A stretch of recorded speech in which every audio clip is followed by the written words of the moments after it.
Hi students, first of all I welcome you all to my ninth video on the chapter, first few chapter, that is some basic concepts of chemistry, right? In the previous video we started the numerical problems on calculation of empirical formula and molecular formula of a given substance. I will continue that particular discussion. In the previous video we solved only one problem, right, on calculating empirical formula and molecular formula of one organic compound. We'll see that the second problem now is determine the empirical formula of an oxide. In this problem you are supposed to calculate only empirical formula of one oxide which contains 69.9% iron Fe and 30.1% oxygen. We have only two elements here. One is iron, another is oxygen, and percentage of iron and percentage of oxygen are given, and you are supposed to calculate the empirical formula only. Yes, if molecular mass is given, then you can calculate molecular formula, but here you are supposed to calculate only empirical formula, right? Elements given you write first, that is Fe1, another is oxygen. Yes, two elements are there, one is iron, another is oxygen. Mass percent of iron is given, that is 69.9%, and oxygen is of course 30.1%. Yes, okay na? The sum of the mass percentages must be equal to 100. Adu ಸ್ವಲ್ಪ ಮನಸ್ಸಲ್ಲಿ ಇಟ್ಕೊಂಡಿರಿ. Atomic mass of iron, that is known to you, that is 56. Atomic mass of oxygen is 16, that is also known to you, right? ನಿಮಗೆ problem ಅಲ್ಲಿ ಕೊಡ್ತಾರೆ ಬೇಕಾದ್ರೆ atomic masses ಅನ್ನು ಕೂಡ ಕೊಡ್ತಾರೆ. ನಾನು ಇಲ್ಲಿ ಕೊಟ್ಟಿಲ್ಲ ಅಷ್ಟೇ, but atomic mass of iron is 56, oxygen is 16. Then you calculate the number of moles first. As usual ಈ ಟೇಬಲ್ ಅನ್ನು ನೀಟಾಗಿ ಬರ್ಕೋಬೇಕು ನೀವು. ಫಸ್ಟ್ ಏನೇನು ಕಾಲಮ್ಸ್ ಇದೆ ನೋಡಿ, ಎಲಿಮೆಂಟ್ ಕಾಲಮ್ ಇದೆ, ಪರ್ಸೆಂಟೇಜ್ ಕಾಲಮ್ ಇದೆ, ಅಟಾಮಿಕ್ ಮಾಸ್ ಕಾಲಮ್ ಇದೆ, ಆಮೇಲೆ number of moles. Number of moles ಹೇಗೆ ಕ್ಯಾಲ್ಕುಲೇಟ್ ಮಾಡೋದು? Percentage divide by atomic mass. ನೀವು ನೋಡಿದ್ರ number of moles is mass by atomic mass ತಾನೆ. ಹಾಗೆ that is mass percentage is W and divided by atomic mass, that is number of moles. ಆಮೇಲೆ mole ratio, ಹೌದಾ, divide each number of moles by smallest of these ಅಂತ ಹೇಳಿದ್ರೆ ಅದು. ನಂತರ hole number ratio calculate ಮಾಡಬೇಕು. ನೋಡಿ ಈಗ first that is number of moles of iron ನೋಡೋಣ, that is 69.9. yes, 0.9 divided by 56, it comes out to be 1.24. that is 69.9 divided by 56, that's equal to 1.29. 1.248 ಇದೆ, that is 1.25. 1.248 ಬರುತ್ತೆ. Round up ಮಾಡಿ 3 significant ಫಿಗರ್ಸ್ಗೆ ಈ 8 remove ಮಾಡಿದ್ರೆ ಏನಾಗುತ್ತೆ? 1.25, because 8 is greater than 5. ಹೌದಾ, ಅದು remove ಮಾಡಿದ್ರೆ ಏನಾಗುತ್ತೆ? That previous digit is increased by 1, therefore 1.25, that is number of moles of iron. What is number of moles of oxygen? That is 30.1 divided by 16, that comes out to be, that is 30.1 divided by 16, it comes out to be 1.88. yes, 1.88. yes, okay na? Next ಏನು mole ratio. Divide each number of moles. ಇದೇನಿದು number of moles calculate ಮಾಡಿದ್ರಿ. ನಾವು mole ratio ಅಂದ್ರೆ ಅಥವಾ relative number of moles ಅಂತ ಹೇಳ್ಬೋದು, right? Divide each number of moles by smallest of these, that is 1.25 divided by 1.25. ಈ number of moles ಅಲ್ಲಿ ಅತಿ ಚಿಕ್ಕದು ಯಾವುದು? 1.25. ಅದರಿಂದ ಎಲ್ಲಾ ನಂಬರ್ ಆಫ್ ಮೋಲ್ಸ್ ಅನ್ನು ಡಿವೈಡ್ ಮಾಡಿ, that is equal to 1. 1.88 divided by 1.25. ಹೌದಾ? ಈಗ ನೋಡಿ 1.88 divided by 1.25, it comes out to be 1.5. it comes out to be 1.50 ಬರುತ್ತೆ. ಈಗ ನೋಡಿ ನಿಮಗೆ ಮೋಲ್ ರೇಷಿಯೋ ಅಕಸ್ಮಾತ್ ಇಲ್ಲಿ ಹೋಲ್ ನಂಬರ್ ರೇಷಿಯೋ ಬಂದಿದ್ರೆ, ಇಲ್ಲಿ 1 ಇಲ್ಲಿ 2 ಬಂದಿದ್ರೆ ಅವಾಗ ಏನಾಗೋದು? Fe1 and O2 ಆಗ್ಬಿಡೋದು. ಹೌದಾ? ಇಲ್ಲಿ 1 ಇಲ್ಲಿ 2 ಬಂದಿದ್ರೆ Fe1 O2 ಆಗ್ಬಿಡೋದು. ಬಟ್ ಏನಾಗಿದೆ? ಇದು ಮೋಲ್ ರೇಷಿಯೋ ಬಂದಿದೆ, ಸಿಂಪ್ಲೆಸ್ಟ್ ಮೋಲ್ ರೇಷಿಯೋ ಬಂದಿದೆ. ಆದರೆ that is our empirical formula is what? That is simplest whole number ratio ಇರಬೇಕಲ್ವಾ? ಇದು ಮೋಲ್ ರೇಷಿಯೋ ಬಂದಿದೆ, ಸಿಂಪ್ಲೆಸ್ಟ್ ಮೋಲ್ ರೇಷಿಯೋ ಬಂದಿದೆ, ಆದ್ರೆ ನಮಗೆ ಬೇಕಾಗಿರೋದೇನು? ಸಿಂಪ್ಲೆಸ್ಟ್ ಹೋಲ್ ನಂಬರ್ ರೇಷಿಯೋ ಬೇಕು. ಅದಕ್ಕೆ ಏನ್ ಮಾಡ್ಬೇಕು? ಇದನ್ನ ಈ ಮೋಲ್ ರೇಷಿಯೋವನ್ನ ಹೋಲ್ ನಂಬರ್ ಆಗಿ ಕನ್ವರ್ಟ್ ಮಾಡಬೇಕು. ಓಕೆನಾ? ಈ ಮೋಲ್ ರೇಷಿಯೋವನ್ನ ಹೋಲ್ ನಂಬರ್ ಆಗಿ ಕನ್ವರ್ಟ್ ಮಾಡಬೇಕು.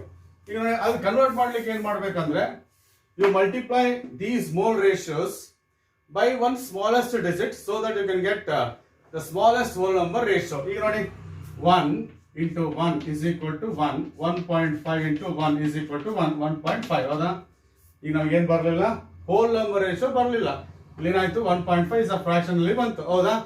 ಅದಕ್ಕೆ ಏನು ಮಾಡೋದು, ನೆಕ್ಸ್ಟ್ ಏನು ಮಾಡಿ, 2 ಹೋಗಿ ಎರಡನ್ನೂ 2 ಇಂದ ಮಲ್ಟಿಪ್ಲೈ ಮಾಡಿ, ಎರಡು ಮೋಲ್ ರೇಷಿಯೋಸ್ ಅನ್ನ 2 ಇಂದ ಮಲ್ಟಿಪ್ಲೈ ಮಾಡಿ. 2 ಇಂದ ಮಲ್ಟಿಪ್ಲೈ ಮಾಡಿದ್ರೆ ಏನಾಗುತ್ತೆ, that is 1 into 2 is equal to 2, ಹೌದಾ? ಇದು 1.5 into 2 is equal to what, 3, ಹೌದಾ? ಆಗುತ್ತೆ ತಾನೇ? ಈಗ ಏನು ಮಾಡಿದೆ ನಾನು, ಈ ಮೋಲ್ ರೇಷಿಯೋವನ್ನು 2 ಇಂದ ಮಲ್ಟಿಪ್ಲೈ ಮಾಡಿದೆ, ಆಗ 1 into 2 is equal to 2. ಈ ಮೋಲ್ ರೇಷಿಯೋವನ್ನು ಕೂಡ 2 ಇಂದ ಮಲ್ಟಿಪ್ಲೈ ಮಾಡಿದೆ, ಆಗೇನು ಬಂತು, 3 ಬಂತು, ಹೌದಾ? So this is what simplest whole number ratio. ಏನದು, simplest whole number ratio. Therefore empirical formula ಏನಾಗುತ್ತೆ ಈಗ, ದೇರ್ಫೋರ್ empirical formula is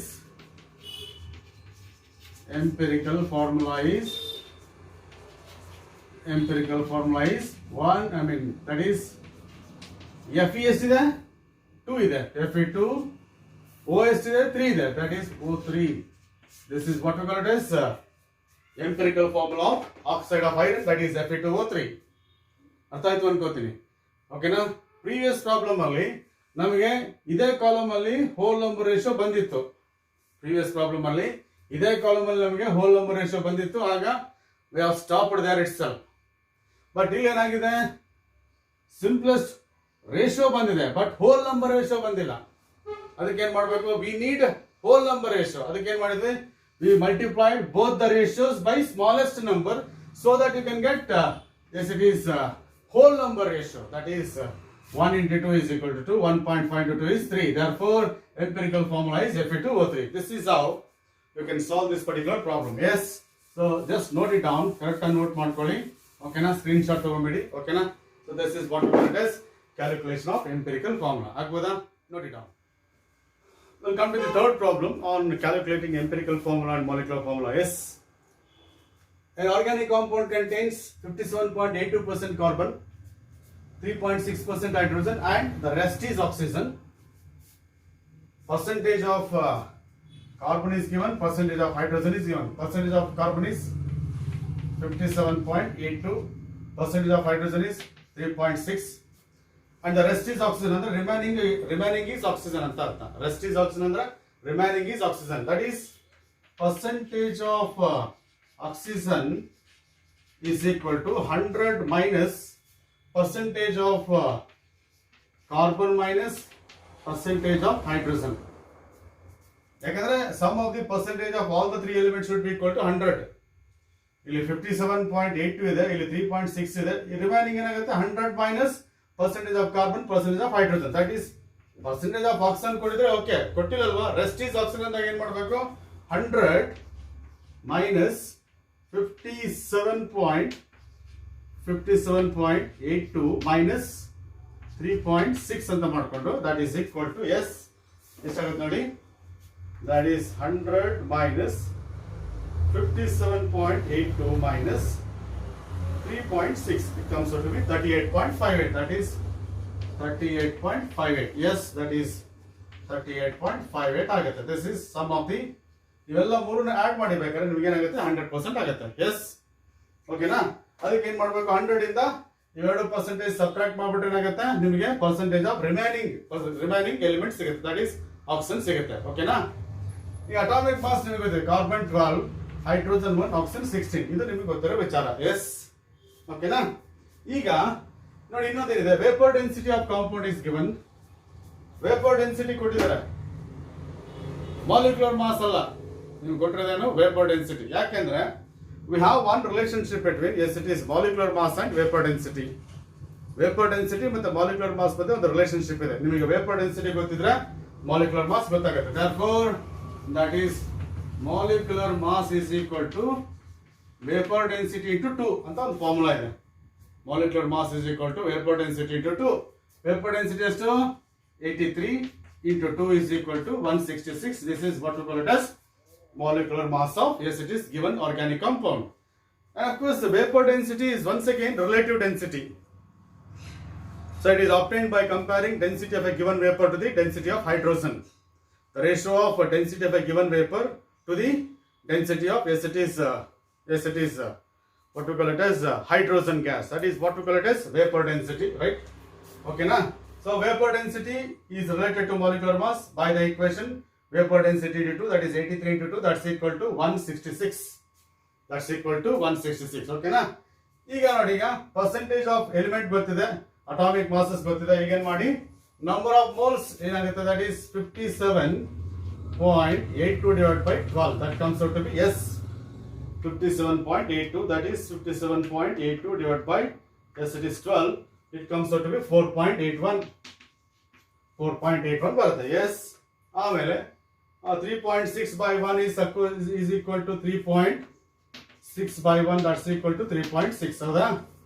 ಈಗ ನೋಡಿ 38.58 divided by yes, it is 16.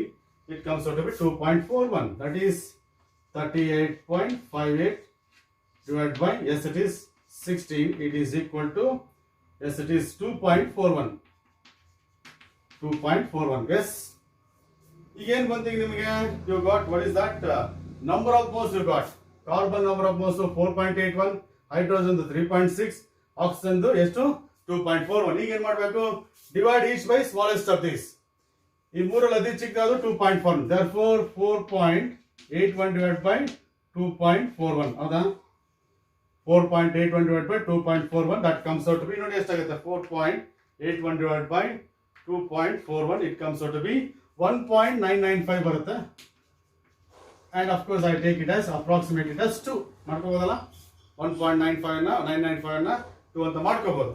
ಇದೇನಾಗುತ್ತೆ 3. that is 3.6. next ನೋಡಿ, 3.6 divided by 2.41. yes, that is 3.6 divided by 2.41. it comes out to 1.493. and of course I go for 1.5 ಅಂತ ಮಾಡ್ಕೋತೀನಿ. yes, is ಇನ್ನೇನು 2.41 divided by 2.41 is equal to 1. ಏನ್ ಮಾಡಿದೆ ನಾನು, ಎಲ್ಲ number of moles ಅನ್ನ 2.41 ಇಂದ ಯಾಕೆ ಮಾಡಿದೆ, this is smallest number of moles. ಯಾಕಂದ್ರೆ ನನಗೆ ಏನ್ ಬೇಕು, ಮೋಲ್ ರೇಷಿಯೋ ಬೇಕು. ಈಗ ಮೋಲ್ ರೇಷಿಯೋ ಏನಾದ್ರು 2, 1.5 ಮತ್ತೆ 1 ಬಂದಿದೆ. ಹೌದಾ? ಮೋಲ್ ರೇಷಿಯೋ ಬಂದಿದೆ ಈಗ 2, 1.5 and 1 ಬಂದಿದೆ. ಹೌದಾ? ಮತ್ತೇನಾಗಿದೆ, ಹೋಲ್ ನಂಬರ್ ರೇಷಿಯೋ ಬಂದಿಲ್ಲ. ಈಗ ನಿಮಗೆ ಹೋಲ್ ನಂಬರ್ ರೇಷಿಯೋ ಬಂದಿಲ್ಲ. ಅದಕ್ಕೆ ಏನ್ ಮಾಡ್ಬೇಕಿದ್ದೀನಿ, ಈಗ you convert that into whole number. That is ಏನ್ ಮಾಡ್ಬೇಕು, ಇದನ್ನ ಹೋಲ್ ನಂಬರ್ ರೇಷಿಯೋ ಮಾಡ್ಬೇಕಂದ್ರೆ 1 ಇಂದ ಮಲ್ಟಿಪ್ಲೈ ಮಾಡಿದ್ರೆ ಇದೇ ಬರುತ್ತೆ. 2 ಇಂದ ಮಲ್ಟಿಪ್ಲೈ ಮಾಡಿದ್ರೆ 2 into 2 is equal to 4. ಇದೇನಾಗುತ್ತೆ, 1.5 into 2 is equal to what, 3. ಹೌದಾ? 1.49 ಅನ್ನ 1.5 ಅಂತ ಬರ್ಕೊಳ್ಳಿ, ಏನ್ ತೊಂದರೆ ಇಲ್ಲ. ಎಸ್, 1.45 ಅನ್ನ ಇಂಟು 1.4 ಅನ್ನ 1.5 ಬರ್ಕೊಂಡ, ಇಲ್ಲಿ 2 ಇಂದ ಮಲ್ಟಿಪ್ಲೈ ಮಾಡಿದ್ರೆ 4 ಆಯ್ತು, ಇಲ್ಲಿ 2 ಇಂದ ಮಲ್ಟಿಪ್ಲೈ ಮಾಡಿದ್ರೆ 3 ಆಯ್ತು, ಇಲ್ಲಿ 1 into 2 is equal to 2 itself. ಹೌದಾ? This is what is that simplest whole number ratio of the compound. ಅರ್ಥ ಆಗ್ತಿದೆ ತಾನೆ? ಎಸ್, ನಿಮಗೆ ಇಲ್ಲೇನೆ ಹೋಲ್ ನಂಬರ್ ರೇಷಿಯೋ ಬಂದಿದ್ರೆ 2, 2, 1 ಅಥವಾ 2, 1, 1 ಈ ತರ ಬಂದಿದ್ರೆ ನೀವು ಆರಾಮಾಗಿ ನೀವೇನ್ ಮಾಡ್ಬೋದಿತ್ತು, ಅದನ್ನೇ ಎಂಪಿರಿಕಲ್ ಫಾರ್ಮುಲಾ ಅಂತ ತಗೋಬೋದಿತ್ತು. ಬಟ್ ಇಲ್ಲೇನಾಗಿದೆ, ರೇಷಿಯೋ ಬಂದಿದೆ ಬಟ್ ಹೋಲ್ ನಂಬರ್ ರೇಷಿಯೋ ಬಂದಿಲ್ಲ. ಓಕೆನಾ? ಇಲ್ಲಿ 1.5 ಬಂದಿದೆ, ಅದು ಹೋಲ್ ನಂಬರ್ ಅಲ್ಲ ಇದು. ಹೌದು ತಾನೆ? ಹಾಗಾಗಿ ಅದನ್ನ ಹೋಲ್ ನಂಬರ್ ಮಾಡ್ಕೋಬೇಕಂದ್ರೆ all mole ratios are to be multiplied by smallest number. ಎಲ್ಲಾ ಮೋಲ್ ರೇಷಿಯೋಸ್ ಒಂದು ಸ್ಮಾಲೆಸ್ಟ್ ನಂಬರ್ ಇಂದ ಮಲ್ಟಿಪ್ಲೈ ಮಾಡಬೇಕು. ಆಗ ನಿಮಗೆ ಗೊತ್ತು, got that simplest whole number ratio. therefore empirical formula is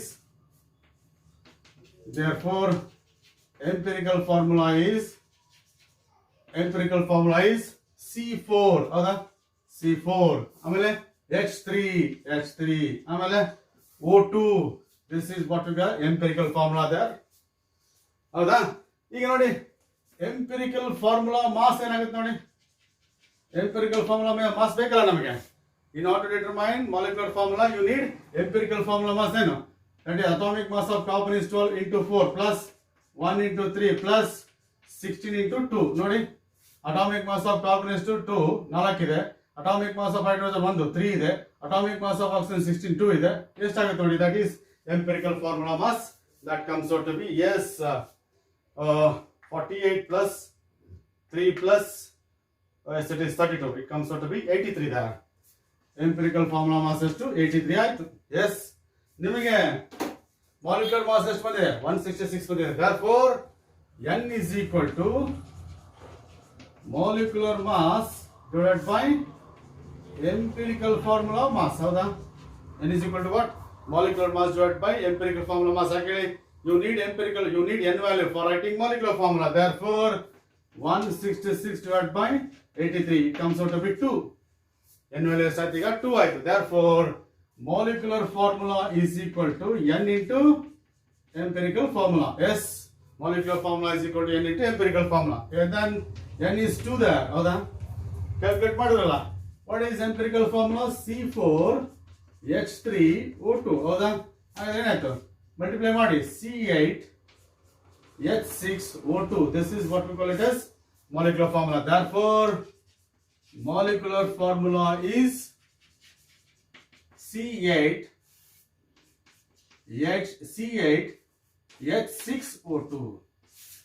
Molecular formula is C8H6O2. This is what we call it as the molecular formula there. Yes. So this is how you can calculate the empirical formula. Yes, and molecular formulas, right? So this is one more kind of problem where vapor density is given. Direct molecular mass ಕೊಟ್ಟಿದ್ರೆ direct ನಾವು ಮಾಡ್ತಾ ಇದೀವಿ, but ಏನು ಕೊಟ್ಟಿದ್ದಾರೆ, vapor density ಕೊಟ್ಟಾಗ you convert that vapor density into molecular mass, because molecular mass is equal to vapor density into 2. Yes, and that is 2 into 83, that is 166. That is molecular mass. And you calculated empirical formula as C4H3O2 and empirical formula mass. ಯಾಕಂದ್ರೆ calculate ಮಾಡಿದ್ವಿ, we need to know n. Why we need n? To calculate molecular formula you need n. N is equal to molecular mass by empirical formula mass. Molecular mass is 166 as we calculated here.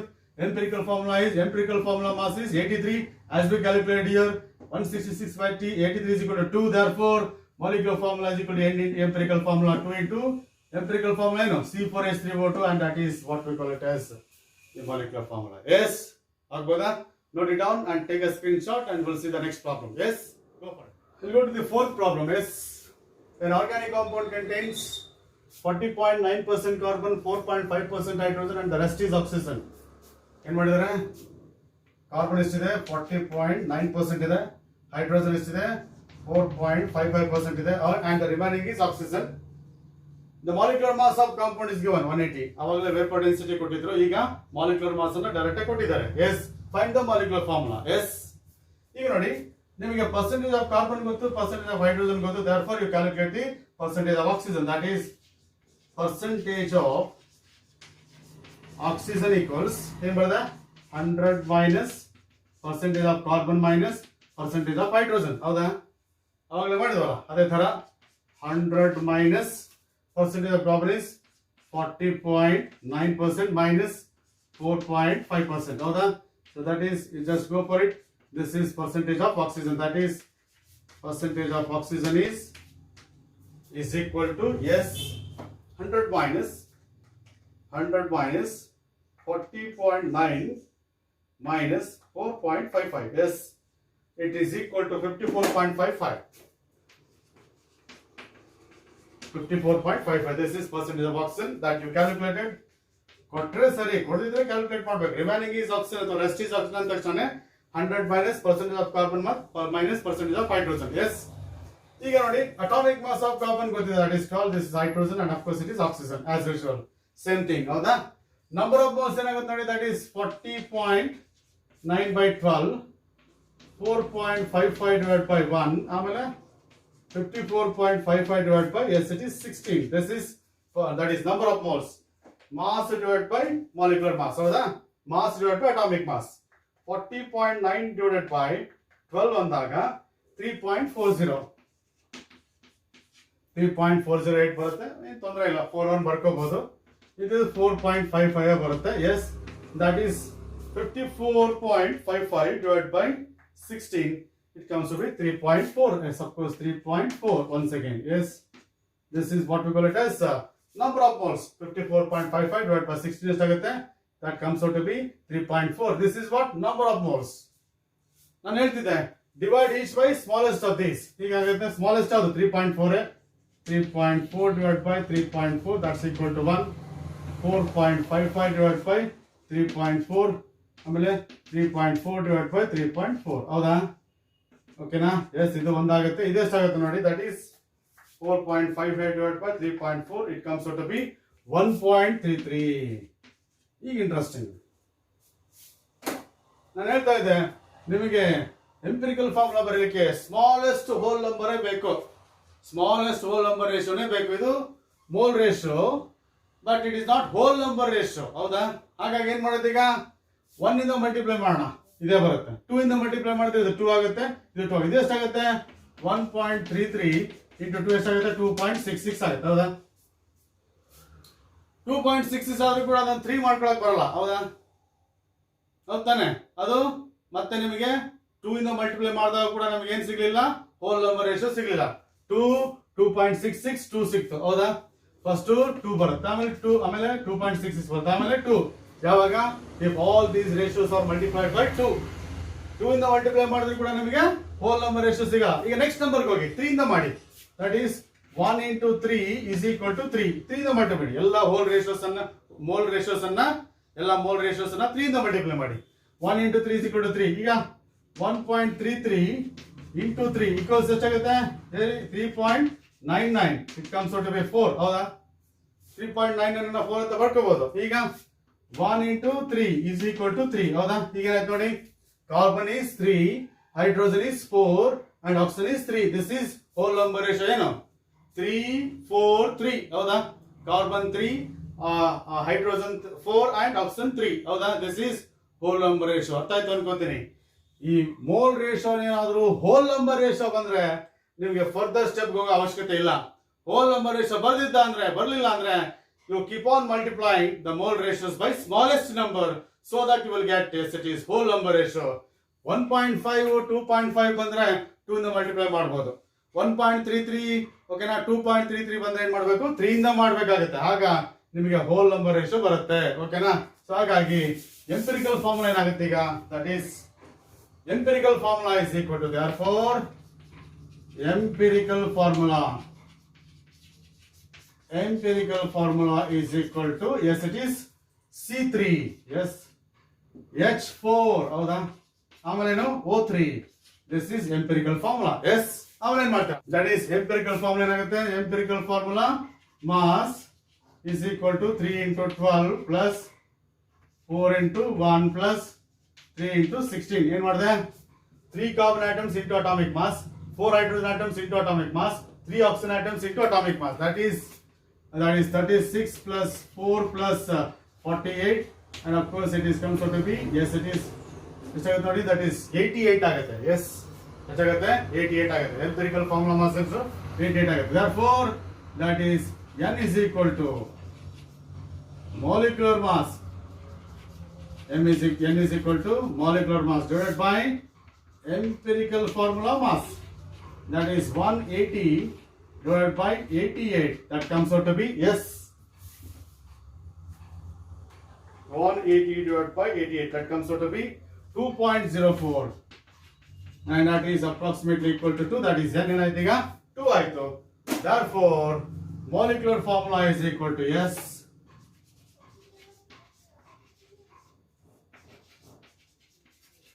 is equal to n into empirical formula, that is 2 into empirical formula ಏನು?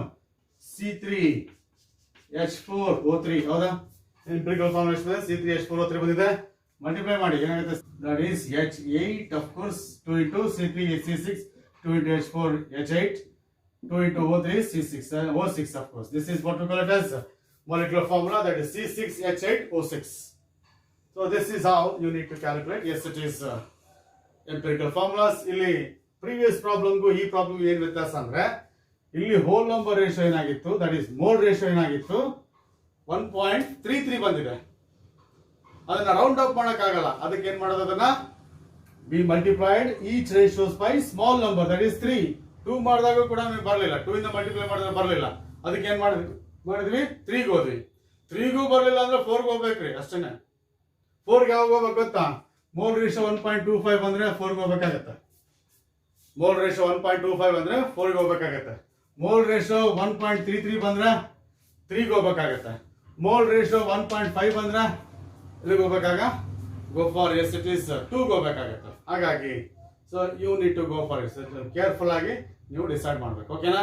So this is what we call it as calculation of molecular formula by knowing, yes it is percentage of each element. Yes, we'll go to the next problem. Yes, fifth problem here. A chemical compound contains 29.1% sodium, 40.6% sulfur, and the rest is oxygen. The molecular mass of the compound is 158. Determine the molecular formula ಅಂತಿದೆ. Yes. So ಇಲ್ಲಿವರೆಗೂ ಬರೀ carbon hydrogen ಮಾತ್ರ ನೋಡ್ತಾ ಇದ್ರು ಹೌದಾ. ಈಗ ಒಂದು inorganic compound ಕೊಟ್ಟಿದ್ದಾರೆ. ಇರುವಂತ ಎಲಿಮೆಂಟ್ಸ್ ಯಾವುದು? ಸೋಡಿಯಂ ಇದೆ, ಸಲ್ಫರ್ ಇದೆ ಮತ್ತೆ ಆಕ್ಸಿಜನ್ ಇದೆ ಹೌದಾ. ಓಕೆನಾ, ಇಲ್ಲಿ 3 ಎಲಿಮೆಂಟ್ಸ್ ಇದೆ, 4 ಎಲಿಮೆಂಟ್ಸ್ ಇದೆ, 1 more box you will get. Yes. Percentage of sodium ಎಷ್ಟಿದೆ? 29.1 ಇದೆ. ಪರ್ಸೆಂಟೇಜ್ ಆಫ್ ಸಲ್ಫರ್ ಎಷ್ಟಿದೆ? 40.6 ಇದೆ. Rest is oxygen. Therefore, percentage of oxygen is equal to 100 minus percentage of sodium minus percentage of sulfur. ಹೌದಾ? ಯಾಕಂದ್ರೆ sum of the percentages of all the elements in the compound is always equal to 100. ಹಾಗಾಗಿ 100 minus percentage of sodium ಎಷ್ಟು? 29.91. percentage of sulfur ಎಷ್ಟು?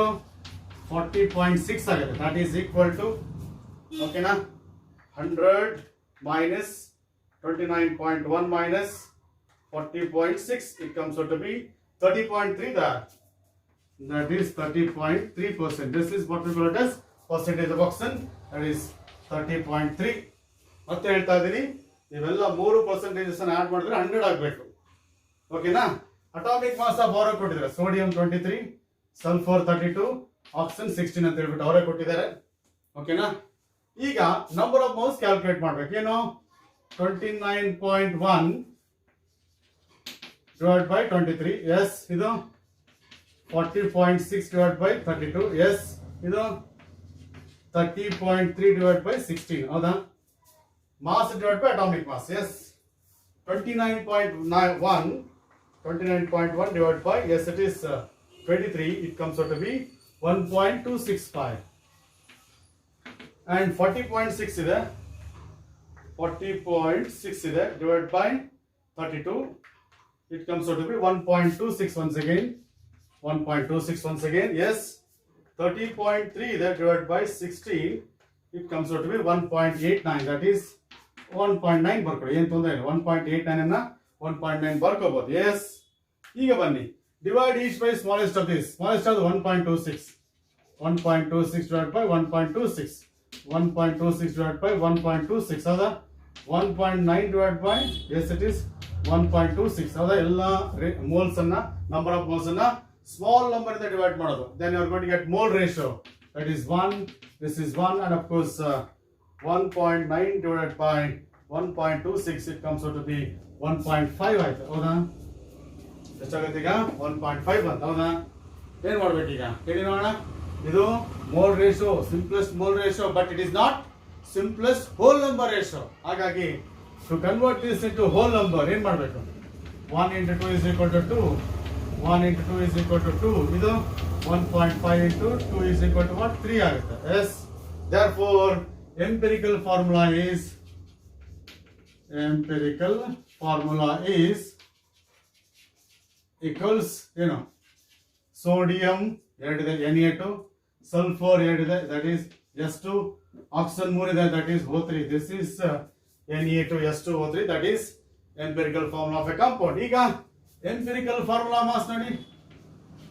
Empirical formula mass is equal to what? 2 into 23. ಹೌದಾ? 2 atoms ಇದೆ, 23 atomic mass. 2 into 32. ಹೌದಾ? Plus 3 into 16. ಹೌದು ತಾನೆ? Empirical formula mass ಏನಾಗುತ್ತೆ? 2 into 23. 2 sodium atoms and its atomic mass. 2 sulfur atoms and its atomic mass. 3 oxygen atoms and its atomic mass. ಎಷ್ಟಾಗುತ್ತೆ ನೋಡಿ? That is 46 plus 64 plus 48. ಹೌದಾ? 40 plus 64 110. 110 plus 40 is 158. Yes, it is. This is what? Empirical formula mass. Therefore, N equals molecular mass divided by empirical formula mass. Empirical formula mass is 158 divided by 158. That comes out to be 1. Molecular mass ಎಷ್ಟು ಕೊಟ್ಟಿದ್ದಾರೆ? 158 ಕೊಟ್ಟಿದ್ದಾರೆ. Empirical formula mass ಕೂಡ ಅಷ್ಟೇ ಇದೆ. Therefore, N is equal to, and therefore molecular formula is equal to N into empirical formula. N ಅಂದ್ರೆ 1 into Na2S2O3, that is Na2S2O3. This is what we call it as molecular formula of a given compound. Yes. So ಹೀಗೆ ನೀವೇನ್ ಮಾಡಬಹುದು, ಈಗ inorganic compounds ಗಳ molecular ಫಾರ್ಮುಲಾವನ್ನು ಕೂಡ decide ಮಾಡಬಹುದು if you know the percentage of each element. ಕೆಲವು problems ಅಲ್ಲಿ 2 ಎಲಿಮೆಂಟ್ಸ್ ತಗೊಂಡೆ, ಕೆಲವು ಸುಮಾರು ಪ್ರಾಬ್ಲಮ್ಸ್ ಅಲ್ಲಿ 3 ಎಲಿಮೆಂಟ್ಸ್ ತಗೊಂಡಿದ್ದೀನಿ. 4 ಎಲಿಮೆಂಟ್ಸ್ ಕೊಟ್ಟರು ತಲೆ ಕೆಡಿಸ್ಕೊಳ್ಳಂಗಿಲ್ಲ, ಇನ್ನೊಂದು ಎಲಿಮೆಂಟ್ ಆಡ್ ಮಾಡ್ಕೊಳ್ಳಿ, ಅದ್ರ ಪರ್ಸೆಂಟೇಜ್ ತಿಳ್ಕೊಳ್ಳಿ. ಅಟಾಮಿಕ್ ಮಾಸ್ ಕೊಟ್ಟಿದ್ರೆ ಸೇಮ್ ಪ್ರೊಸೀಜರ್ ಕಂಟಿನ್ಯೂ ಮಾಡಿ, you will get yes it is the empirical formula and molecular formula of all the compounds. Only thing is that you need to know the percentage of each element. Yes, go for it. The sixth problem here, the compound contains carbon, hydrogen and nitrogen. 3 elements are there. That is, elements are carbon, hydrogen and nitrogen. Yes. In the ratio 9:1:3. That is, carbon to hydrogen to nitrogen ratio is 9:1:3.5. That is by mass. Calculate the molecular formula of the compound if its molecular formula is 108 ಅಂತ ಇದೆ. molecular formula ಮತ್ತೆ calculate ಮಾಡಬೇಕಾದ್ರೆ molecular mass is 108 ಇದೆ. But previous ಪ್ರಾಬ್ಲಮ್ಗೂ ಮತ್ತೆ ಈ ಪ್ರಾಬ್ಲಮ್ಗೂ ಇರೋ ವ್ಯತ್ಯಾಸ ಏನಪ್ಪಾ ಅಂದ್ರೆ, ಪ್ರೀವಿಯಸ್ ಪ್ರಾಬ್ಲಮ್ ಅಲ್ಲಿ ಪರ್ಸೆಂಟೇಜ್ ಅನ್ನ ಡೈರೆಕ್ಟ್ ಆಗಿ ಕೊಟ್ಟಿದ್ರು, ಬಟ್ ಇಲ್ಲಿ ಮಾಡಿದ್ರೆ ಮಾಸ್ ರೇಷಿಯೋ ಕೊಟ್ಟಿದ್ದಾರೆ, ಪರ್ಸೆಂಟೇಜ್ ಕೊಟ್ಟಿಲ್ಲ, ಮಾಸ್ ರೇಷಿಯೋ ಕೊಟ್ಟಿದ್ದಾರೆ. ಅದನ್ನ ಏನ್ ಮಾಡಬೇಕು, ಪರ್ಸೆಂಟೇಜ್ ಆಗಿ ಕನ್ವರ್ಟ್ ಮಾಡಬೇಕು. You convert that the mass ratio by in terms of percentage. therefore that is, ಈ ಮೂರು ಕಾರ್ಬನ್ 9 ಪಾರ್ಟ್ಸ್ ಇದೆ, ಹೈಡ್ರೋಜನ್ 1 ಪಾರ್ಟ್ ಇದೆ, ನೈಟ್ರೋಜನ್ 3.5 ಪಾರ್ಟ್ ಇದೆ. 9:1:3.5 ಅಂದ್ರೆ ಕಾರ್ಬನ್ 9, ಹೈಡ್ರೋಜನ್ 1, ನೈಟ್ರೋಜನ್ 3.5 ಇದೆ. ಓಕೆನಾ? therefore total mass of the compound ಏನಾಗುತ್ತೆ ನೋಡಿ, total mass is equal to 9 plus 1 plus 3.5, that's equal to 13.5. that is total mass of the compound ಎಷ್ಟಾಗುತ್ತೆ, ಎಲ್ಲದನ್ನ add ಮಾಡಿ, 9 plus 1 plus 3.5, that's equal to 13.5. ಹೌದಾ? therefore 30% of carbon equals mass of carbon, that is mass of carbon divided by total mass. Mass of carbon by total mass into 100. ಹೌದಾ? mass of carbon divided by total mass into 100, that is percentage. Percentage of carbon is total mass of carbon is to 13.5 ಅಲ್ಲಿ 9 parts is carbon, that is total is 13.5. ಈ 13.5 grams ಅಲ್ಲಿ 9 parts carbon ಇದೆ, ಹಾಗಾಗಿ into 100 that comes out to be 9 by 13.5 ಎಷ್ಟಾಗುತ್ತೆ ನೋಡಿ, that is 9 by 13.5 comes out to be, yes it is 66.66% ಆಗುತ್ತೆ. that is percentage of carbon. ಅರ್ಥ ಆಯ್ತಾ? Percentage calculate ಮಾಡ್ಬೇಕಾದ್ರೆ ಏನ್ ಮಾಡ್ಬೇಕು, mass divide by total mass into 100 ಅಷ್ಟೇ. ಹೌದಾ? ಹೆಂಗ್ ಬಂತಿದೆ, ದಟ್ ಈಸ್ ನೋಡಿ, ಟೋಟಲ್ ಮಾಸ್ W ದಲ್ಲಿ x ಗ್ರಾಮ್ಸ್ ಇದ್ರೆ 100 ಗ್ರಾಮ್ಸ್ ಎಷ್ಟು ಅಂತ, 100 into x divided by W. W grams of organic compound ಇಲ್ಲಿ x gram of element ಇದ್ರೆ 100 grams ಅಲ್ಲಿ ಎಷ್ಟು, 100 into x divided by, yes it is W, total mass. that is what we call it as mass of carbon divided by total mass into 100. ಈಗ ನೋಡಿ percentage of hydrogen ಎಷ್ಟಾಗುತ್ತೆ, percentage ನೋಡಿ, that is hydrogen ಎಷ್ಟಿದೆ, 1 divided by 13.5 into 100. ಹೌದಾ? that's equal to ಎಷ್ಟಾಗುತ್ತೆ ನೋಡಿ, that is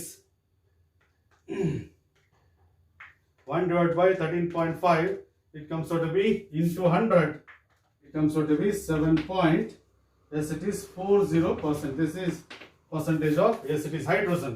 ಈಗ ನೋಡಿ, that is percentage of nitrogen ತಾನೆ, ಈಗ percentage of nitrogen ತಾನೆ, ನೀವು ಕ್ಯಾಲ್ಕುಲೇಟ್ ಮಾಡಬಹುದು, ಇಲ್ಲಾಂದ್ರೆ ಡೈರೆಕ್ಟ್ ಬರೀಬಹುದು. that is ಎಷ್ಟಿದೆ ಕ್ಯಾಲ್ಕುಲೇಟ್ ಮಾಡೋದಾದ್ರೆ 3.5 divided by 13.5 into 100, that comes out to be, yes 3.5 divided by 13.5, yes into 100, yes it comes out to be 25.92, that is 25.92%. this is percentage of nitrogen. ಮೂರನ್ನು add ಮಾಡಿದ್ರೆ 100 ಬರಬೇಕು, yes, and of course it is 100. of course this is what we call it as percentage of carbon, percentage of hydrogen, percentage of nitrogen. Previous problems ಅಲ್ಲಿ percentages ಅನ್ನು ಅವರೇ ಕೊಡ್ತಾ ಇದ್ರು, ಆಗ ಏನ್ ಮಾಡ್ತಿದ್ವಿ ನಾವು, ಡೈರೆಕ್ಟ್ ಆಗಿ ಎಂಪಿರಿಕಲ್ ಫಾರ್ಮುಲಾ ಕ್ಯಾಲ್ಕುಲೇಟ್ ಮಾಡ್ತಿದ್ವಿ. ಈಗ ಮಾಸ್ ರೇಷಿಯೋ ಕೊಟ್ಟಿದ್ದಾರೆ, ಅದನ್ನ ತಗೊಂಡ್ಬಿಟ್ಟು ಏನ್ ಮಾಡಿದೆ, ಈಗ ಪರ್ಸೆಂಟೇಜ್ ಕ್ಯಾಲ್ಕುಲೇಟ್ ಮಾಡಿದೆ. ಕಾರ್ಬನ್ ಪರ್ಸೆಂಟೇಜ್ ಎಷ್ಟಿದೆ, 66.66 ಇದೆ, ಹೈಡ್ರೋಜನ್ ಎಷ್ಟಿದೆ, 7.4 ಇದೆ, ನೈಟ್ರೋಜನ್ ಎಷ್ಟಿದೆ, 25.9 ಇದೆ, 25.9 ಇದೆ, that is 92 ಇದೆ, that is percentage of nitrogen. atomic mass of carbon is to 12, nitrogen is to 14. ಅದು ನಿಮಗೆ ಗೊತ್ತಿರೋ ವಿಚಾರ. ಈಗ ನಂಬರ್ ಆಫ್ ಮೋಲ್ಸ್ ಏನಾಗುತ್ತೆ ನೋಡಿ, 66.66 ಡಿವೈಡ್ ಬೈ 12 ಇದೇನಾಗುತ್ತೆ 7.4 ಡಿವೈಡ್ ಬೈ 1. ಹೌದಾ? ಇದು 25.92 divide by yes it is 14 ಎಷ್ಟಾಗುತ್ತೆ ನೋಡಿ. That is what we call it as number of moles. That is okay 66.66 divided by 12. It comes out to 5.55. 5.5. Yes. Idu 7.4. Idu that is 25.92 divided by 14. It comes out to be 1.85. That is 1.85. Yes. Idu 5.5. Idu 7.4 divided by 1.85. Yes. Again ಮಾಡಬೇಕು. Divide each by smallest. 5.5 ಹೌದಾ, divide by smallest ಅದು 1.85. ಇಲ್ಲಿ 7.4 divide by 1.85. ಇಲ್ಲಿ 1.85 divide by 1.85. ಎಲ್ಲ moles ಅನ್ನು ಏನು ಮಾಡಬೇಕು, small number ಇಂದ ಡಿವೈಡ್ ಮಾಡಿ. ದಟ್ ಈಸ್ 5.5 ಡಿವೈಡ್ ಬೈ 1.85 ಎಷ್ಟಾಗುತ್ತೆ ನೋಡಿ. 5.5 divide by 1.85 it comes out to be 2.97, approximately 3. Yes, 7.4 divided by 1.85 comes out to be 4. It is 4. Yes, iದೇನಾಗುತ್ತೆ ನೋಡಿ. That is 1.85 divided by 1.85 is 1. ಈಗ ನೋಡಿ, ಈಗ ನಿಮಗೆ ಕಾರ್ಬನ್ 3 ಸಿಕ್ತು, ಹೈಡ್ರೋಜನ್ 4 ಸಿಕ್ತು, ನೈಟ್ರೋಜನ್ 1 ಸಿಕ್ತು. ಹೋಲ್ ನಂಬರ್ ರೇಷಿಯೋ ಸಿಕ್ಬಿಡ್ತು ಈಗ. ಹಾಗಾಗಿ ಅದೇ hole number ratio 3 and it is 4 and it is 1. ಹೌದಾ? ಇದೇನಾಗುತ್ತೆ ಈಗ ಹೋಲ್ ನಂಬರ್ ರೇಷಿಯೋ ಆಗುತ್ತೆ. ಎಸ್. ಸೊ ಈಗ ಎಂಪಿರಿಕಲ್ ಫಾರ್ಮುಲಾ ಬರೀಬಹುದು ತಾನೆ. ಪರ್ಸೆಂಟೇಜ್ ಗೊತ್ತಾಗಿದೆ, ಇದು ಬರ್ಕೊಂಡಿದ್ದಾರೆ ಇಲ್ಲಿ. ಓಕೆನಾ? ಎಸ್. ಈಗ will go for the empirical formula. ಇದೆಲ್ಲ ಬರ್ಕೊಂಡಿದ್ದಾರೆ ಅನ್ಕೋತೀನಿ. ಓಕೆನಾ? ಇದು ಬರ್ಕೊಂಬೇಡಿ, ಯಾಕಂದ್ರೆ ಈಗ screen shot ತಗೊಂಬೇಡಿ.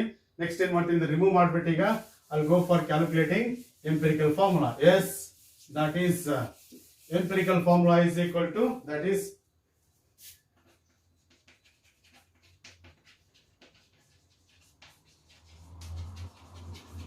empirical formula is equal to C3 ಹೌದಾ, H4 ಹೌದಾ, ಆಮೇಲೆ N1 ಕಾರ್ಬನ್ 3 ಇದೆ, ಹೈಡ್ರೋಜನ್ 4 ಇದೆ, ನೈಟ್ರೋಜನ್ 1 ಇದೆ. That is C3 H4. yes it is ಓಕೆನಾ, ದಟ್ ಈಸ್ N there. ಓಕೆನಾ? go for the empirical formula mass. Empirical formula mass equals 3 into 12 plus 4 into 1 plus 1 into 14. ಹೌದಲ್ಲ? 3 carbon atoms 12 atomic mass, 4 hydrogen atoms 1 atomic mass, 1 nitrogen atom 14 atomic mass. That is 36 plus 4 plus this it is 14. ಎಷ್ಟಾಗುತ್ತೆ? 40 plus 14 is 54. This is what we call it as the empirical formula mass. Therefore N equals molecular mass divided by empirical formula mass. ಹೌದಾ? That's equal to molecular mass is 208 divided by 54. That's equal to 2. That is N there. Therefore molecular formula equals N into empirical formula. N is 2. Empirical formula ಗೊತ್ತಲ್ಲ ನಮಗೆ. C3 H4 N1 multiply ಮಾಡಿ C6 H8 and it is N2. This is what we call it as molecular formula. C6H8 N2, that is molecular formula of an organic compound. Yes, note it down. Agboda? Go for it. Now we'll go to the problem number 7. Here one more different type of problem under calculation of empirical formula and molecular formula. Determine the molecular formula of a compound which contains 6.67% hydrogen, 40% carbon and rest is oxygen. 0.6 gram of organic compound occupies 224 cm cube. 0.64 grams, 6 grams of organic compound occupies 224 cm cube at STP. Calculate the molecular formula.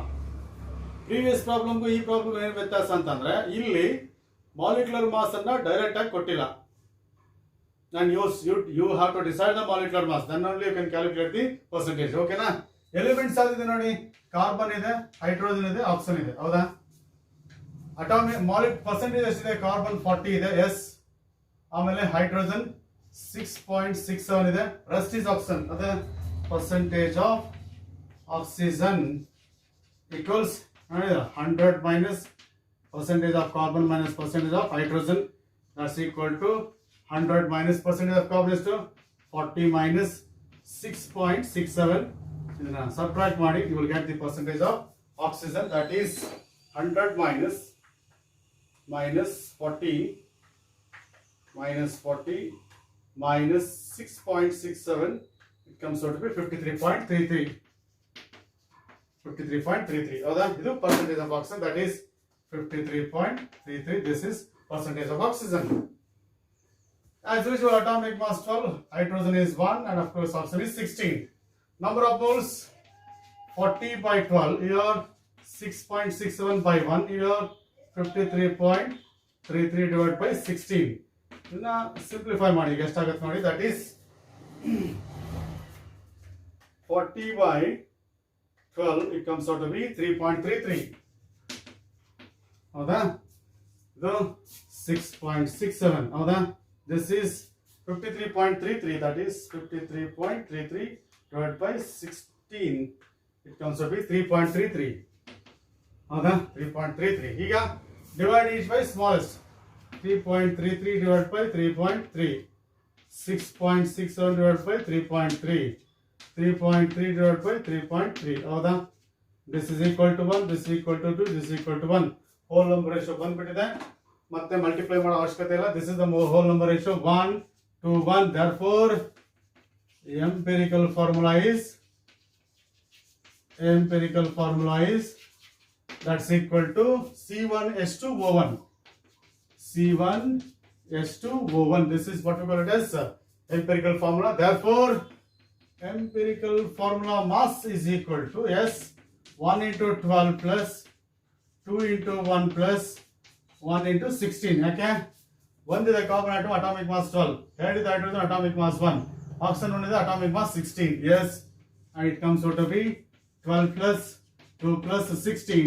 ಎಷ್ಟಾಗುತ್ತೆ ನೋಡಿ, 14 plus 16 is 30 ಆಗುತ್ತೆ. This is empirical formula mass.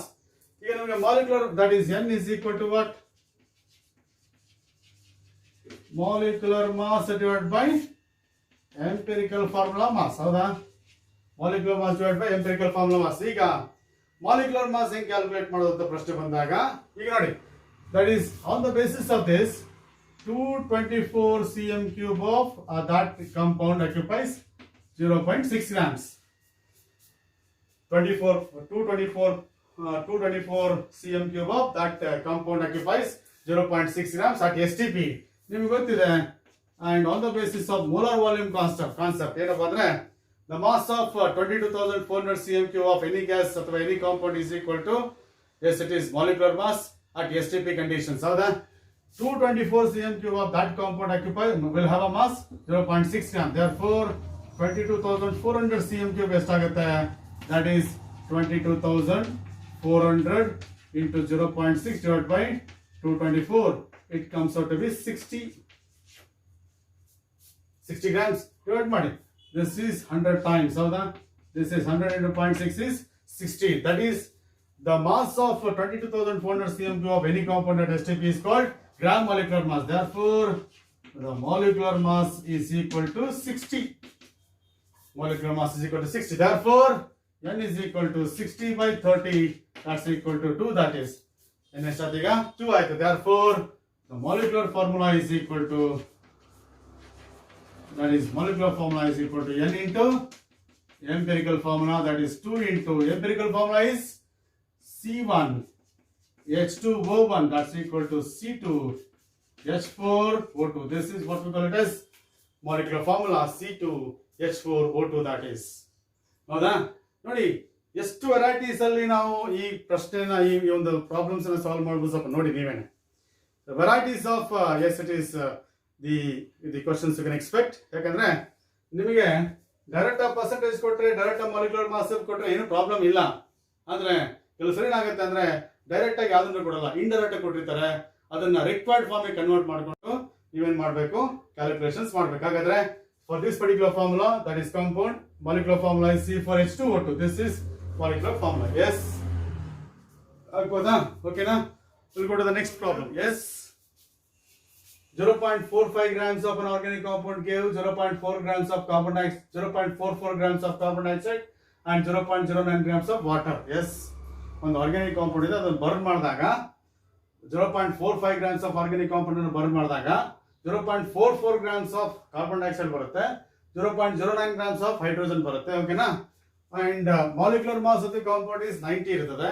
ಹಾಗಾದ್ರೆ what is the molecular formula of a compound ಅಂತ ಕೇಳಿದ್ದಾರೆ. Yes, ಈಗ ನೋಡಿ organic compound ಅಲ್ಲಿ carbon ಇದೆ, ಹೈಡ್ರೋಜನ್ ಇದೆ, ಇನ್ನೊಂದು ಎಲಿಮೆಂಟ್ ಯಾವ್ದಿದೆ ಅಂತ ನಮಗೆ ಗೊತ್ತಿಲ್ಲ. ಎಸ್, ಕಾರ್ಬನ್ ಇದೆ ಹೆಂಗ್ ಗೊತ್ತಾಯ್ತು ಅಂದ್ರೆ, ಈ ಆರ್ಗ್ಯಾನಿಕ್ ಕಾಂಪೌಂಡ್ ನ ಬರ್ನ್ ಮಾಡಿದಾಗ ಕಾರ್ಬನ್ ಡೈಆಕ್ಸೈಡ್ ಬರುತ್ತೆ ಅಂದ್ರೆ that means that organic compound contains carbon, ಹಾಗಾಗಿ ಕಾರ್ಬನ್ ಡೈಆಕ್ಸೈಡ್ ಬರುತ್ತೆ. ವಾಟರ್ ಬರುತ್ತೆ ಅಂದ್ರೆ ಅರ್ಥ ಏನು, ಬರ್ನ್ ಮಾಡಿದಾಗ that organic compound contains hydrogen ಅಂತ ಅರ್ಥ. ಓಕೆನಾ? ಆಮೇಲೆ ಇನ್ನೊಂದು ಎಲಿಮೆಂಟ್ ನೈಟ್ರೋಜನ್ ಇದ್ದಿದ್ರೆ ನೈಟ್ರೋಜನ್ ಡೈಆಕ್ಸೈಡ್ ಬರ್ತಿತ್ತು.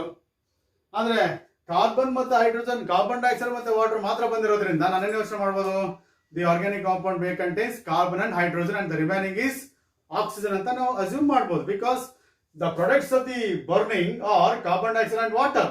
ಹಾಗಾಗಿ the organic compound may contain carbon, hydrogen and oxygen ಅಂತ ನಾನು ಏನ್ ಮಾಡ್ಬೋದು, ಯೋಚನೆ ಮಾಡ್ಬೋದು. ಯಾಕಂದ್ರೆ ಅಥವಾ ನೈಟ್ರೋಜನ್ ಇದ್ದಿದ್ರೆ ಏನಾಗ್ತಿತ್ತು, ನೈಟ್ರೋಜನ್ ಡೈಆಕ್ಸೈಡ್ ಬರ್ತಿತ್ತು. ಬೇರೆ ಎಲಿಮೆಂಟ್ಸ್ ಇದ್ದಿದ್ರೆ ಬೇರೆ ರೀತಿ ಇರ್ತಕ್ಕಂಥ ಕಾಂಪೌಂಡ್ಸ್ ಬರ್ತಾ ಇತ್ತು ಬರ್ನ್ ಮಾಡಿದಾಗ. ಬಟ್ ಇಲ್ಲಿ ಬರೀ ಕಾರ್ಬನ್ ಡೈಆಕ್ಸೈಡ್ ಮತ್ತೆ ವಾಟರ್ ಬರೋದ್ರಿಂದ ಎಸ್, ನಾವೇನು ಯೋಚನೆ ಮಾಡ್ಬೋದು, that organic compound May contain carbon and hydrogen ಅಂತ ಹೇಳ್ಬೋದು. ಎಸ್, ನೀವು ಕೇಳ್ಬೋದು ಪ್ರಶ್ನೆ, ಬರೀ ಕಾರ್ಬನ್ ಮತ್ತು ಹೈಡ್ರೋಜನ್ ಮಾತ್ರ ಇರ್ಬೋದಲ್ಲ ಅಂತೇಳಿ. ಈ ಆರ್ಗ್ಯಾನಿಕ್ ಕಾಂಪೌಂಡ್ ಅಲ್ಲಿ ಬರೀ ಕಾರ್ಬನ್ ಮತ್ತು ಹೈಡ್ರೋಜನ್ ಮಾತ್ರ ಇದ್ರೆ ಏನಾಗುತ್ತೆ, 2% ಆಡ್ ಮಾಡಿದಾಗ 100 ಬರುತ್ತೆ. ಹೌದು ತಾನೆ? ಆರ್ಗ್ಯಾನಿಕ್ ಕಾಂಪೌಂಡ್ ಅಲ್ಲಿ ಕಾರ್ಬನ್ ಮತ್ತು ಹೈಡ್ರೋಜನ್ ಮಾತ್ರ ಇದ್ದಿದ್ರೆ, if I calculate the percentage of carbon and percentage of hydrogen, the sum of these two will be equal to 100. 100 ಬಂದ್ರೆ ನಾವು ಅಲ್ಲಿಗೆ ಸ್ಟಾಪ್ ಮಾಡ್ಬೋದು. Even the percentage of carbon is percentage of carbon plus percentage of hydrogen 100 ಆಗಿದೆ. ಹಾಗಾಗಿ the organic compound contains only carbon and hydrogen ಅನ್ಬೋದು. ನೋಡೋಣ, first percentage of carbon ಮತ್ತೆ percentage of hydrogen calculate ಮಾಡೋಣ, ನಂತರ will go to the next problem. Yes, next discussion. ಓಕೆನಾ? ಈಗ ನೋಡಿ, ಕೊಟ್ಟಿರೋ ಇನ್ಫಾರ್ಮೇಶನ್ ಏನಪ್ಪಾ ಅಂದ್ರೆ, that is the mass of CO2 is 0.44 grams and mass of H2O is 0.09 grams. Okay na? Idu kottiro information. And mass of organic compound is to mass of organic compound is 0.45 grams. Idu mass of organic compound. Yes. ಈಗ ನೋಡಿ, ಈ CO2 ನಾನು ಲೆಕ್ಕಕ್ಕೆ ತಗೊಂಡು CO2 ನಾನು ಯೋಚನೆ ಮಾಡೋದಾದ್ರೆ ನನಗೆ ಮಾಸ್ ಆಫ್ ಕಾರ್ಬನ್ ಬೇಕು, ಮಾಸ್ ಆಫ್ ಹೈಡ್ರೋಜನ್ ಬೇಕು, ನಂತರ ಪರ್ಸೆಂಟೇಜ್ ಕ್ಯಾಲ್ಕುಲೇಟ್ ಮಾಡ್ಬೋದು. ಈಗ ನೋಡಿ, ಈ CO2 ಅಲ್ಲಿ 44 grams of CO2 contains 12 grams of carbon ಬರಿಬೋದಲ್ಲ?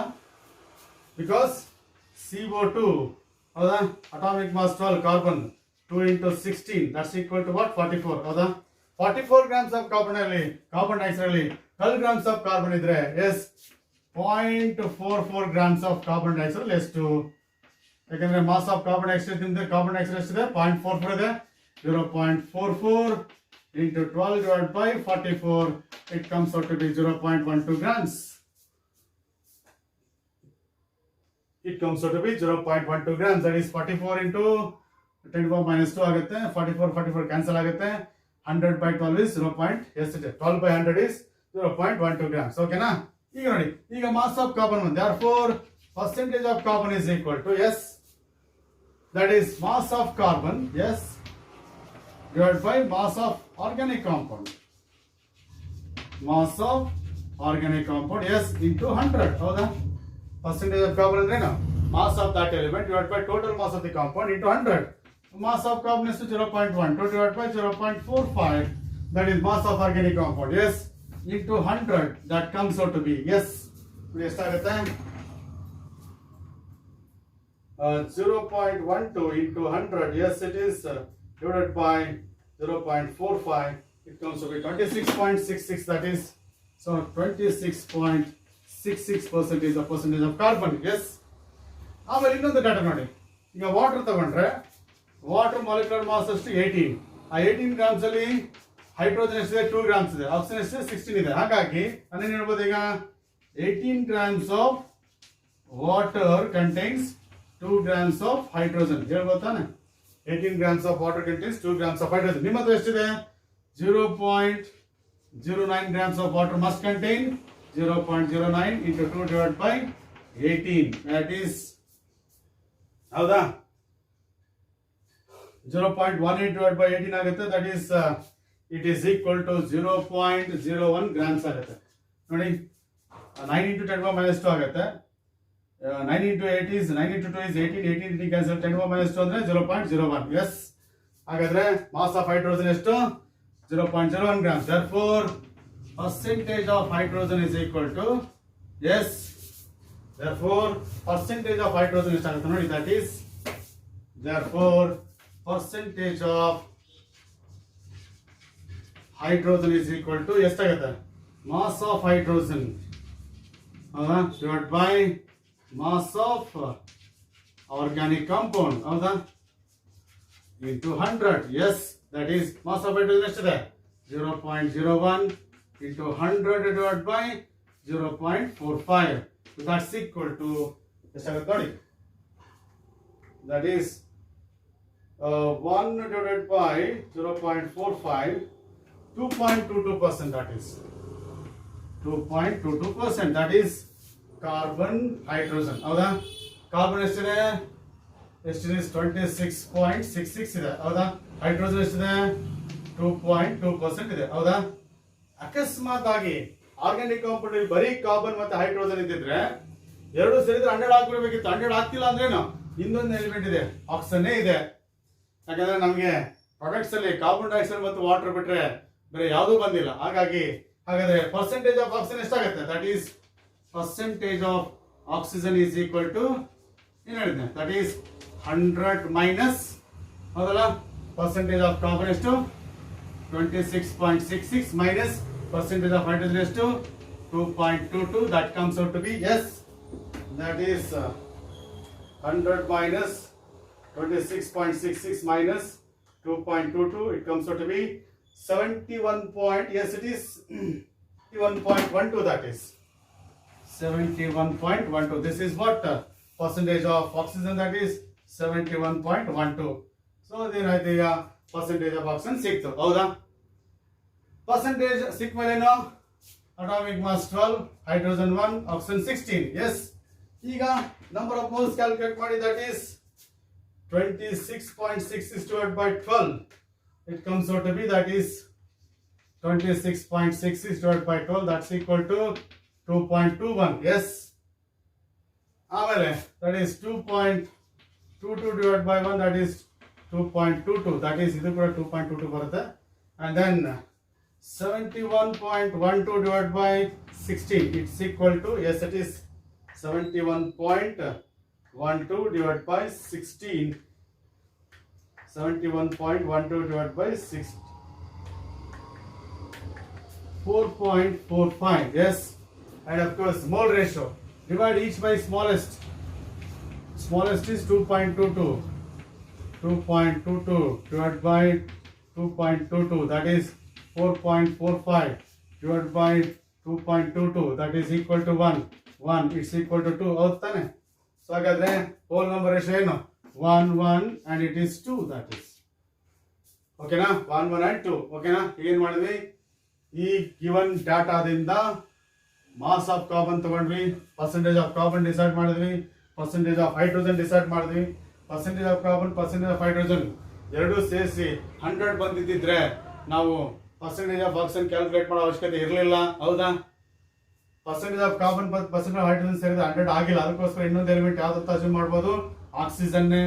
ಬೇರೆ ಯಾವ್ದಾದ್ರು ಇದ್ರೆ ನಮಗೆ ವಾಟರ್ ಮತ್ತೆ ಕಾರ್ಬನ್ ಡೈಆಕ್ಸೈಡ್ ಬಿಟ್ಟು ಬೇರೆ ಪ್ರಾಡಕ್ಟ್ಸ್ ಬರ್ತಾ ಇತ್ತು. ಹಾಗಾಗಿ and we decided that apart from carbon and hydrogen, the organic compound contains oxygen also. Yes. So ಈಗ ಪರ್ಸೆಂಟೇಜ್ ಗೊತ್ತಾಯ್ತು. ಎಸ್, ಆಮೇಲೆ ಮೋಲ್ ರೇಷಿಯೋ ಕ್ಯಾಲ್ಕುಲೇಟ್ ಮಾಡಿದ್ವಿ. ಇದಾದ್ಮೇಲೆ ಏನ್ ಮಾಡ್ಬೇಕು? ಈಗ ಎಂಪಿರಿಕಲ್ ಫಾರ್ಮುಲಾ ಗೊತ್ತಾಯ್ತು, ನಂತರ ಮಾಲಿಕ್ಯುಲರ್ ಫಾರ್ಮುಲಾ ಬರ್ಬೇಕು. ಓಕೆನಾ? ಸೊ ಇದೆಲ್ಲ ಕರೆಕ್ಟ್ ನೋಟ್ ಮಾಡ್ಕೊಂಡಿದ್ರೆ ಅಂತ ಅನ್ಕೊಂಡ್ಬಿಟ್ಟು ಈಗ ಇದನ್ನ ರಿಮೂವ್ ಮಾಡ್ತಿದ್ದೀನಿ. ಎಸ್, ದೆನ್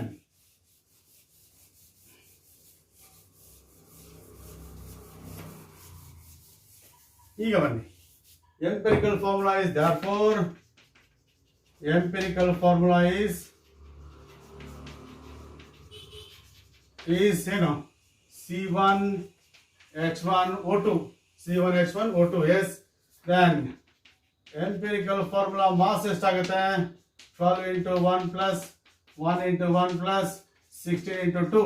ಯಾಕಂದ್ರೆ ಕಾರ್ಬನ್ 12 ಒಂದು ಆಟಮ್ ಇದೆ, ಹೈಡ್ರೋಜನ್ 1 ಆಟಮ್ ಇದೆ, ಆಕ್ಸಿಜನ್ 16 atomic mass, 2 atoms ಇದೆ.